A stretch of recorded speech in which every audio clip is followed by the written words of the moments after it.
कैसे हो मेरे पढ़ाकू? बढ़िया। लास्ट टाइम हमने कैरेक्टरिस्टिक्स ऑफ इलेक्ट्रोमैग्नेटिक वेव्स के बारे में पढ़ा था, काफ़ी सारे फॉर्मूलाज ऑब्टेन किए थे, तो बहुत ही मज़ेदार टॉपिक था कैरेक्टरिस्टिक्स ऑफ इलेक्ट्रोमैग्नेटिक वेव्स। उन्हीं फॉर्मूलाज का यूज़ करके आज हम कुछ एग्जाम्पल और न्यूमेरिकल सॉल्व करेंगे, पर उससे पहले मैं एनर्जी डेंसिटी का फॉर्मूला और इंटेंसिटी का फॉर्मूला डिस्कस करना चाहता हूँ। हमने कैरेक्टरिस्टिक्स ऑफ इलेक्ट्रोमैग्नेटिक वेव्स में energy density of electromagnetic wave U is equal to half epsilon naught square RMS plus B square RMS upon 2 mu naught obtain किया था, राइट? यही था formula energy density of electromagnetic waves. Now we know the relation between electric field and magnetic field. E by B is equal to C. E by B तो क्या होता है? C। इसका मतलब है अगर पीक वैल्यू का रेशियो लिया जाए E naught by B naught तो क्या मिलेगा? C। RMS वैल्यू का रेशियो लिया जाए E RMS upon B RMS तो क्या मिलेगा? C। ठीक, तो यहाँ पे B RMS की जगह हम लिख सकते हैं E RMS अपॉन C क्या? ठीक, तो B RMS की जगह E RMS upon C substitute करें तो क्या फॉर्मूला बनेगा एनर्जी डेंसिटी का? Energy density U is equal to half epsilon naught square RMS plus B RMS की जगह क्या सब्स्टिट्यूट करना है? E RMS अपॉन C, तो ये बनेगा square RMS upon C square into 2 mu naught, right? So this can be written as half epsilon naught square RMS as it is plus square RMS as it is upon C square. याद हो तो C का formula मैंने बताया था, speed of electromagnetic wave in a vacuum is given by formula 1 upon under root mu naught epsilon naught, पर यहाँ पे C का स्क्वायर है तो ये क्या बनेगा? Mu naught epsilon naught into 2 mu naught, because C is equal to 1 upon under root mu naught epsilon naught, right? ये कैरेक्टरिस्टिक में हमने पढ़ा था। चल, तो एनर्जी डेंसिटी का फॉर्मूला क्या बने? Therefore energy density U is equal to half epsilon naught square RMS plus this mu naught will get cancel, तो क्या बचेगा यहाँ पे? Square RMS upon square RMS upon 2 as it is. This is 1 upon epsilon naught, denominator numerator into epsilon naught। तो ध्यान से देखो यहाँ पे क्या है? हाफ, तो ये भी हो गया half epsilon naught square RMS। So half epsilon naught square RMS plus half epsilon naught square RMS क्या बनेगा? हाफ प्लस हाफ 1, तो ये हो जाएगा एप्सिलॉन नॉट स्क्वायर RMS। तो ये हमें फॉर्मूला मिल गया एनर्जी डेंसिटी का। Energy density U is equal to epsilon naught square RMS है, ठीक? ये फॉर्मूलाज बहुत ही काम के हैं, ये हमें बहुत ही हेल्पफुल रहेंगे जब हम MCQ और न्यूमेरिकल सॉल्व कर रहे होंगे, ठीक है? इसीलिए मैं आगे ये फॉर्मूला को ऑब्टेन कर रहा हूँ। यहाँ पे हमने एनर्जी डेंसिटी का फॉर्मूला किसके टर्म में ऑब्टेन किया है? E RMS के टर्म में। वैसे ही हम B RMS के टर्म में भी ऑब्टेन कर सकते हैं। यहाँ पे B RMS as it is रहने दो, E RMS की जगह रख दो B RMS into C। E RMS की जगह क्या रख दो? B RMS into C। तो एनर्जी डेंसिटी हमें मिल जाएगी मैग्नेटिक फील्ड के टर्म में B RMS के टर्म में। तो energy density similarly we will get energy density U is equal to, जैसे यहाँ पे मिला है एप्सिलॉन नॉट स्क्वायर RMS, वैसे ही वहाँ पे मिलेगा B square R M S upon mu naught. ठीक, क्या मिलेगा? B square R M S upon mu naught. यहाँ पे एनर्जी डेंसिटी है, energy density half of divide हो रही है, आधी इलेक्ट्रिक फील्ड के टर्म में और मैग्नेटिक फील्ड के टर्म में। अगर हम सिर्फ इलेक्ट्रिक फील्ड के टर्म में ऑब्टेन करें तो क्या मिलेगी? Epsilon naught E square R M S. वैसे ही मैग्नेटिक फील्ड के टर्म में लाएं तो हमें क्या मिलेगी? B square R M S upon mu naught. क्या ठीक? तो ये हमें एनर्जी डेंसिटी के फॉर्मूला मिल गए, ई आर एम एस और बी आर एम एस के टर्म में। अब इंटेंसिटी का फॉर्मूला लाना चाहता हूँ मैं, और इंटेंसिटी के बारे में हम पढ़ चुके हैं। What is the formula of intensity? Intensity is nothing but energy radiated, that is U, perpendicularly per unit area in 1 second is called intensity. Radiant energy incident perpendicularly per unit area in 1 second is called intensity I. तो ये formula हम पढ़ चुके आई का। एक और formula लाना चाहता हूँ मैं एनर्जी डेंसिटी के टर्म में। तो यहाँ पे मैं एक फ्री स्पेस कंसिडर कर रहा हूँ, ध्यान से देखना, ये सारी चीज़ें हमें बहुत काम आने वाली हैं।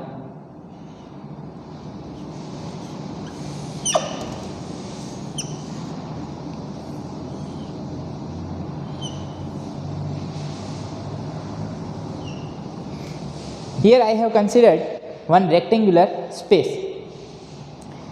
and this way electromagnetic waves are made incident on this rectangular surface perpendicular to this cross sectional area. Suppose area, cross sectional area A is equal to 1 metre square. इसका एरिया हम क्या मान लेते हैं? 1 मीटर स्क्वायर। ठीक है, and this electromagnetic waves travel this much distance in 1 second. मान लो कि 1 सेकेंड में वो इतना डिस्टेंस ट्रैवल कर जाते हैं। ठीक है, 1 सेकेंड में जो डिस्टेंस ट्रैवल करते हैं उसे क्या बोला जाता है? डिस्टेंस ट्रैवल्ड पर unit time, that is nothing but velocity. And velocity of electromagnetic wave, speed of electromagnetic wave in free space, vacuum में स्पीड क्या होती है? c। तो ये डिस्टेंस क्या बनेगा? c है कि नहीं? Speed is equal to distance upon time. तो 1 सेकंड, टाइम 1 सेकंड है, तो जितनी स्पीड होगी उतना ही डिस्टेंस ट्रैवल करेगा। तो ये बन गया c। क्या ठीक? तो इलेक्ट्रोमैग्नेटिक वेव जो है वो 1 सेकंड के अंदर इतना डिस्टेंस ट्रैवल कर रहा है, और मान लो यहाँ से यहाँ तक पहुँचता है 1 सेकंड में। ठीक है, तो इसका वॉल्यूम क्या बनेगा? मुझे बताओ, वॉल्यूम क्या बने? Volume V is equal to area into length. Area तो क्या है? 1 into length, distance travel, that is c। So 1 into c। So volume of this rectangular space that is c metre cube, right? तो 1 into c ये बन जाएगी। ठीक, अब ध्यान से देखो, for unit volume, for unit volume energy that is U,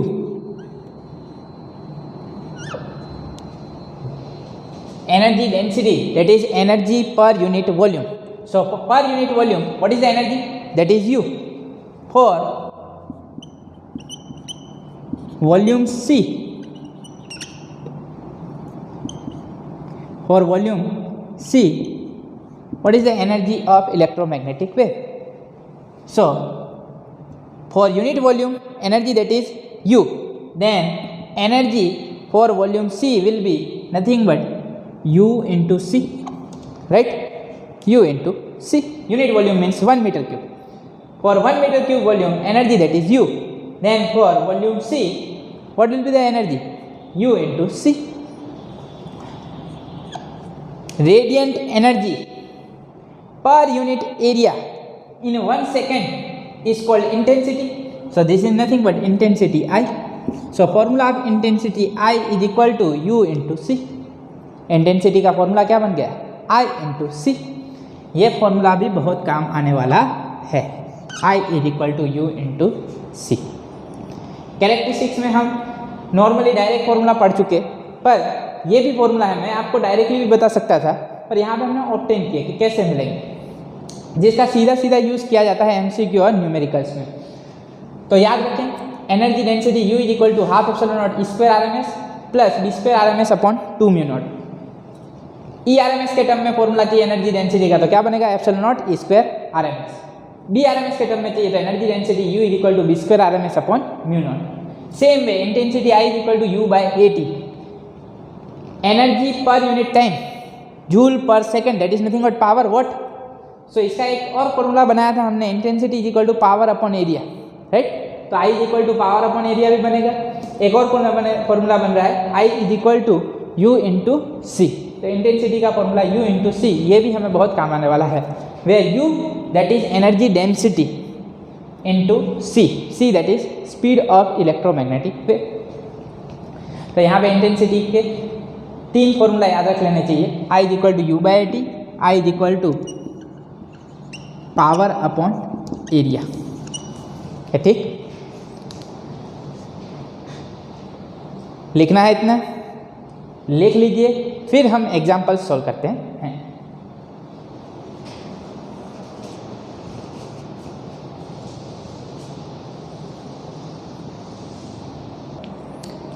आइए स्टार्ट करते हैं एग्जाम्पल 8.2 से।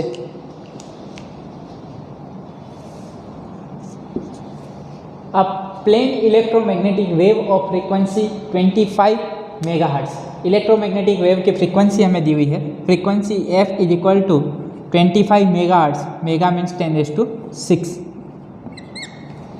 Travels in free space along X direction. कौन सी डायरेक्शन में प्रोपागेट कर रहा है इलेक्ट्रोमैग्नेटिक वेव? एक्स डायरेक्शन में। At a particular point in space and time, space में इलेक्ट्रोमैग्नेटिक वेव ट्रैवल करते हुए आगे बढ़ रहा है। एक पर्टिकुलर पॉइंट पे हमें इलेक्ट्रिक फील्ड की वैल्यू दी गई है, E vector is equal to 6.3 J cap volt per metre. तो इलेक्ट्रिक फील्ड कौन सी डायरेक्शन में है? वाई डायरेक्शन में, राइट। जे कैप दिया हुआ है, मतलब कौन सी डायरेक्शन में? वाई डायरेक्शन में। What is B vector at this point? हमें बी वेक्टर निकालना है। बी वेक्टर क्या होगा, ठीक है। What is B vector at this point? चलो बी वेक्टर तो निकालना है, मिल भी जाएगा, पर पहले हम मैग्नीट्यूड निकाल लेते हैं। मैग्नीट्यूड क्या मिले? मैग्नीट्यूड निकालना आसान रहेगा, क्योंकि हम जानते हैं formula E by B is equal to c. तो E by B is equal to c. हमारा इंटरेस्ट मैग्नेटिक फील्ड में है, therefore B is equal to E by c. और इलेक्ट्रिक फील्ड कितनी दी हुई है? 6.3। और स्पीड ऑफ लाइट कितनी है? 3 × 10⁸ metre per second, right. Speed of electromagnetic wave in vacuum that is 3 × 10⁸ metre per second. C की वैल्यू हमें मालूम है। 6.3 अपॉन 3 करेंगे तो ये बनेगा 2.1, right. 6.3 upon 3 that is 2.1। Therefore magnetic field B is equal to 2.1 × 10⁻⁸ tesla. At particular point magnetic field is 2.1 × 10⁻⁸ tesla. ये particular point पे हमें मैग्नेटिक फील्ड मिल रही है 2.1 × 10⁻⁸ tesla. Now we know that electric field and magnetic field in electromagnetic waves are perpendicular to each other and they are perpendicular to the direction of propagation, and we know that the direction of propagation of electromagnetic wave is in the direction of E vector cross B vector. So E vector cross B vector will give me vector E cross vector B will give me direction of propagation of electromagnetic wave. Direction of propagation of electromagnetic wave is in the direction of vector E cross vector B. Direction of E vector cross B vector will give direction of propagation of electromagnetic wave. चलो vector E cross vector B चाहिए। हमारे पास है direction of propagation of wave, यहाँ पे क्या दिया हुआ है, electromagnetic wave travels in free space along the x direction, मतलब यहाँ पे क्या आना चाहिए, एक्स डायरेक्शन मतलब आई कैप, क्या ठीक।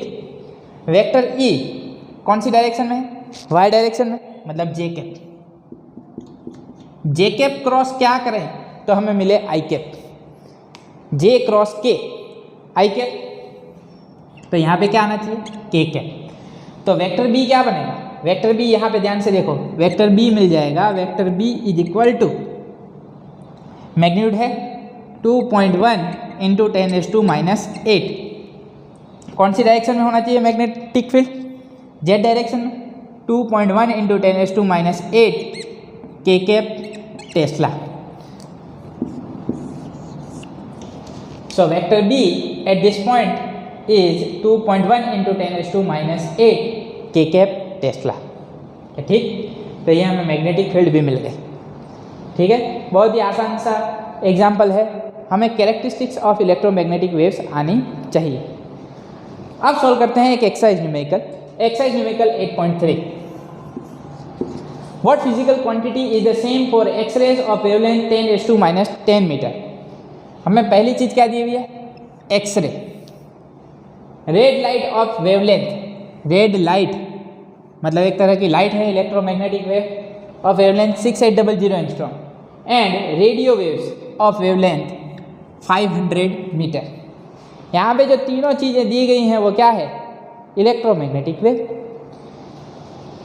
देखो, radio wave, microwave, infrared wave, ultraviolet light, UV rays, X rays, gamma rays, visible light, all this are nothing but electromagnetic waves. ये सारी चीज़ें क्या है, इलेक्ट्रोमैग्नेटिक वेव्स। और इलेक्ट्रोमैग्नेटिक वेव के लिए क्या चीज़ होती है, वो सेम होती है, speed.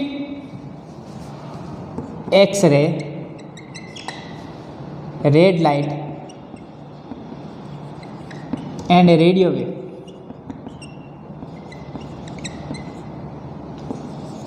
all these are nothing but electromagnetic waves,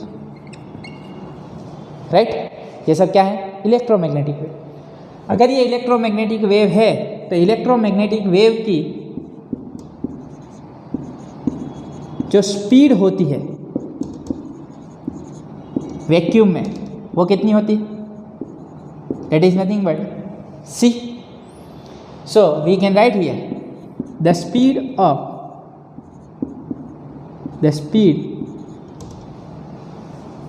is the same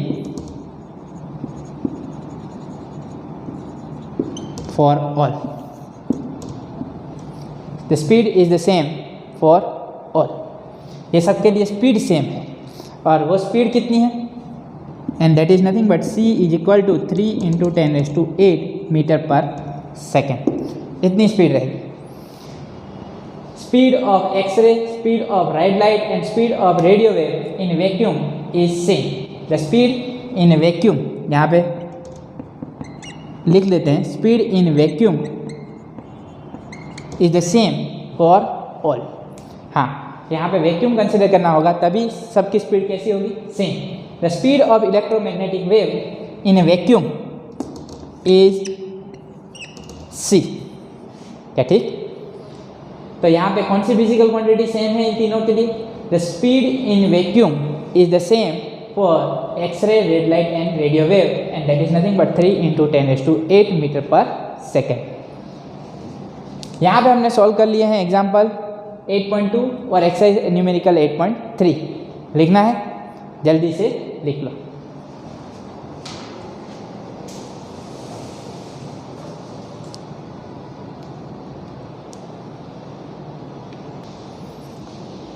बहुत ही मज़ेदार एग्जाम्पल है, example 8.3। The magnetic field in a plane electromagnetic wave is given by, magnetic field का इक्वेशन दिया हुआ है, dy is equal to 2 into 10⁻⁷ tesla sine 0.5 into 10⁻³ plus 1.5 into 10⁻11 t। याद करो, magnetic field का हम इक्वेशन बनाए थे, क्या फॉर्मूला बना था, b is equal to b0 sine kx plus और माइनस ओमेगा टी। यहाँ पे प्लस दिया हुआ है तो प्लस ओमेगा टी, क्या ठीक। तो मैग्नेटिक फील्ड का कुछ इक्वेशन बनता है ऐसा, B is equal to B naught sine K X plus omega T. इस इक्वेशन को और इस इक्वेशन को कंपेयर करें तो क्या बनेगा, B not is equal to 2 into 10⁻⁻7 tesla, ठीक। के बनेगा 0.5 into 10⁻³ 0.5 into 10⁻³ radian per centimetre, और मीटर यहाँ पे बनेगा रेडियन पर मीटर, क्योंकि के का फॉर्मूला क्या बनता है 2π बाय लैम्बडा। तो के बनेगा 0.5 इंटू 10⁻³ रेडियन पर मीटर। ओमेगा क्या दिया हुआ 1.5 इंटू 10⁻11। ओमेगा का फॉर्मूला क्या बनेगा, यूनिट ओमेगा बनेगा 1.5 इंटू 10⁻11 और ये बनेगा रेडियन पर सेकेंड, राइट। चलो क्या पूछे पहले, what is the wavelength and frequency of the wave. क्या निकालना है पहले, wavelength lambda, what is the wavelength and frequency of the wave F. चलो पहले लैम्बडा निकाल लेते हैं। तो के फॉर्मूला से हमें लैम्बडा मिल जाएगा। के का फॉर्मूला क्या बनता है, k is equal to 2π by lambda. K बनेगा 2π by lambda, therefore lambda is equal to 2π by k. 2 into 3.14 upon के कितना है 0.5 इंटू 10⁻³ चलो सॉल्व करें इसे। 0.5 that is 1/2, denominator numerator 4 into 3.14 करेंगे into 10⁻³ lambda is equal to 4 into 3.14 into 10⁻³ चलो इसे कैलकुलेट करें तो क्या बनेगा 12.6, ये बनेगा 12.6 इंटू 10⁻³ मीटर। चलो क्या इसको ऐसा लिखा जा सकता है 1.26 इंटू 10⁻² मीटर, क्या ठीक। तो ये बनेगा lambda is equal to 1.26 centimetre. तो वेवलेंथ हमें मिल चुकी, wavelength lambda is equal to 1.26 centimetre. चलो अब क्या निकालना है, फ्रीक्वेंसी। फ्रीक्वेंसी हम निकाल सकते हैं using equation of speed of electromagnetic wave that is c is equal to F lambda. Speed of electromagnetic wave that is c is equal to F lambda. तो वहाँ से भी मिल जाएगा स्पीड का फ्रीक्वेंसी का इक्वेशन, क्या ठीक। और यहाँ से भी निकाल सकते हैं ओमेगा हमें दिया हुआ है, तो omega is equal to 2πf, omega is equal to 2πf, therefore f is equal to omega upon 2π। चलो ओमेगा की वैल्यू कितनी है 1.5 इंटू 10⁻11 अपॉन 2π 2 इंटू 3.14, क्या ठीक। 1.5 दैट इज 3/2, ठीक है 3/2 और ये 2 4 3/4 इंटू 3.14 इंटू 10⁻11 करें तो ये करीब मिलेगा frequency f is equal to 23.9 into 10⁻9 hertz. Calculate करें 23.9 इंटू 10⁻9 हर्ट्स, तो ये फ्रीक्वेंसी बनेगी 23.9 गीगा हर्ट्स। इसे क्या बोला जाएगा 23.9 गीगा हर्ट्स, क्या ठीक। ओके चलो ओमेगा मिल चुका है, ओमेगा तो दिया हुआ है, फ्रीक्वेंसी मिल चुकी f is equal to 23.9 into 10⁻9 hertz. 10⁻9 means giga hertz. चलो बी क्या पूछा, write an expression for the electric field. अब इलेक्ट्रिक फील्ड का इक्वेशन बनाना है तो सेम इक्वेशन बनना चाहिए। यहाँ पे मैग्नेटिक फील्ड कौन सी डायरेक्शन में, y में। अब इलेक्ट्रिक फील्ड कौन सी डायरेक्शन में होगी वो पता लगाते हैं, ठीक है। पर इक्वेशन तो कुछ ऐसा ही बनेगा, E is equal to E0 sine K X plus omega T. चल यहाँ पे प्लस है, इसका मतलब क्या हुआ, वेव जो प्रोपागेट कर रहा है वो कौन सी डायरेक्शन में प्रोपागेट कर रहा है? नेगेटिव एक्स डायरेक्शन में। यहाँ पे माइनस होता तो इसका मतलब क्या है? Positive x direction. तो यहाँ पे प्लस है, इसका मतलब ये है वेव जो प्रोपागेट कर रहा है वो कौन सी डायरेक्शन में प्रोपागेट कर रहा है? नेगेटिव एक्स डायरेक्शन में। और हमें मालूम है कि vector E cross vector B, direction of vector A cross vector B will give you the direction of propagation of electromagnetic wave. What is the direction of propagation of electromagnetic wave? That is minus I cap. क्या है? Minus I cap, क्योंकि negative x direction में propagate कर रहा है। ठीक, चलो electric field की डायरेक्शन निकालनी है, पर मैग्नेटिक फील्ड की तो दी हुई, वो कौन सी? Y direction. वाई डायरेक्शन मतलब जे कैप, तो ये हो गया जे कैप। क्या ठीक? यहाँ पे क्या आना चाहिए? Dash cross J cap is equal to minus I cap, वो मुझे बताओ यहाँ पे क्या आना चाहिए? डैश क्रॉस जे कैप, तो यहाँ पे आना चाहिए के कैप, क्योंकि हमें मालूम है J cross K that is I, तो K cross J is equal to minus I cap, K cap. इसका मतलब है इलेक्ट्रिक फील्ड कौन सी डायरेक्शन में होनी चाहिए? जेड डायरेक्शन में।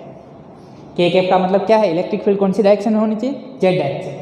चलो अब हमें क्या निकाल लेना चाहिए? ई नॉट, और ई नॉट निकालना तो बहुत ही आसान है। बी नॉट हमारे पास है, तो E by B is equal to c, simple equation use कर लेते हैं। तो हमें मालूम है E not by B not is equal to c, therefore E not is equal to B not c, और बी नॉट हमें दिया हुआ है, कितना है B not? 2 into 10⁻⁻7, 2 into 10⁻⁻7 into c, that is 3 into 10⁸, 3 into 2 8 के 6, 3 इंटू 2 6, 10⁸ -7 10, तो 6 into 10 60, तो ये बनेगा 60 volt per metre.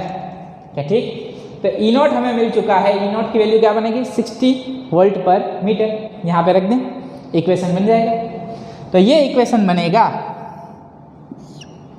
E Z is equal to, क्योंकि इलेक्ट्रिक फील्ड कौन सी डायरेक्शन में मिली है?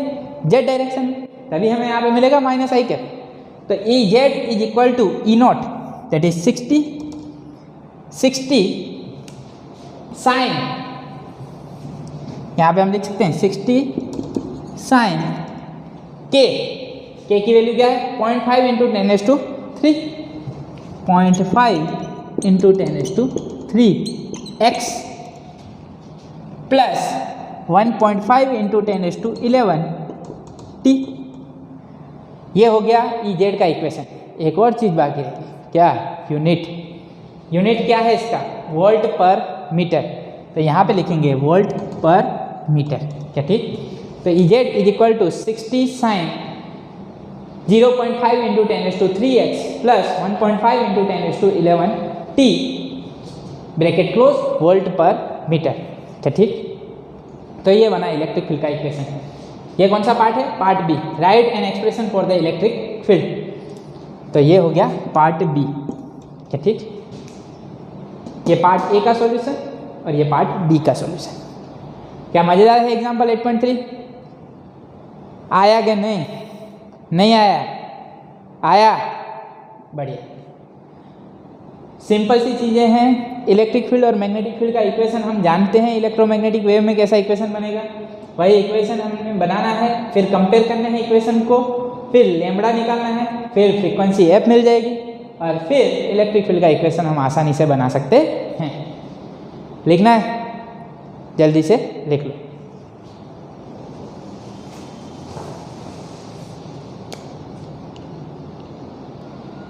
लिख लिया? बढ़िया। प्रैक्टिस करते रहें। अभी भी मैं बता रहा हूँ, कैरेक्टरिस्टिक्स ऑफ इलेक्ट्रोमैग्नेटिक वेव्स वाला जो लेक्चर है उसे नहीं देखा है तो फिर से देख लीजिए, वही इंपॉर्टेंट लेक्चर है। उसे देखोगे बाद में ही ये एग्जाम्पल और न्यूमेरिकल आप लोगों को समझ में आएंगे। अगर देख लिया है तो बढ़िया है, उसका रिवीजन करते रहें। चैप्टर नंबर 8 का वो हार्ट है, ठीक है, मेन वही है। अगर वो चीज़ क्लियर हो गई, अच्छे से समझ में आ गई, तो एग्जाम्पल, न्यूमेरिकल, MCQ वगैरह सारी चीज़ें आपसे हो जाएंगी। आज यहाँ पे हम स्टॉप कर रहे हैं। नेक्स्ट लेक्चर में और कुछ एग्जाम्पल और न्यूमेरिकल सॉल्व करेंगे। स्वस्थ रहें, मस्त रहें, दीपक सर के साथ पढ़ते रहें। मिलते हैं नेक्स्ट लेक्चर में, तब तक के लिए बाय बाय, थैंक यू।